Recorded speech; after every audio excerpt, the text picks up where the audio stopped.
Usa ang pagkatala sa insidente sa pagpamusil, pagpangawat o gubang krimen sa rason sa pagpatuman sa Panguluhan sa General Santos City Police Office o GSCPO sa halapad nga reshuffling. Parang isang rason na rin, ma'am, na para mag-eager enough, mag-effort enough sila doon sa kanilang strategic deployment at mag-do extra mile pa para ma-preempt natin. Yun talagang pinaka-effective, yung prevention is better than cure.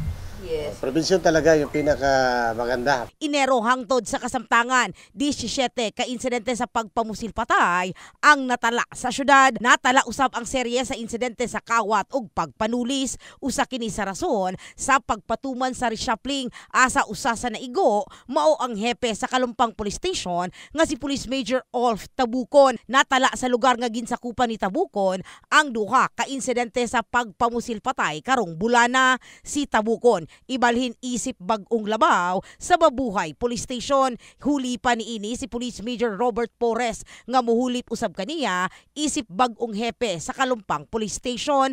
Mag-ilis usab og assignment silang Police Major Ivan Charles Abastillas ug Police Major Ari Noel Cardos. Si Cardos ang mahimong bag-ong hepe sa Lagaw Police Station, samtang si Abastillas ang bag-ong hepe sa Bula Police Station. Si Police Major Limuel Inrejo nga ibalhin isip bag-ong hepe sa Tinagakan Police Station nga gikan sa Pindaton Police Station.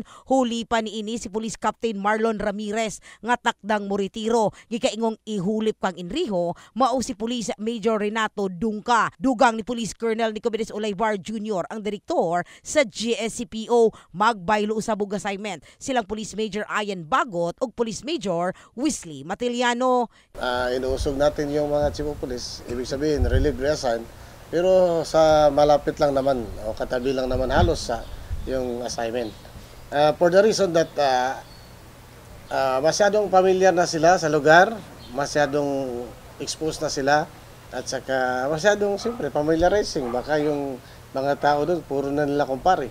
Ayaw natin ng gano'n na hindi sila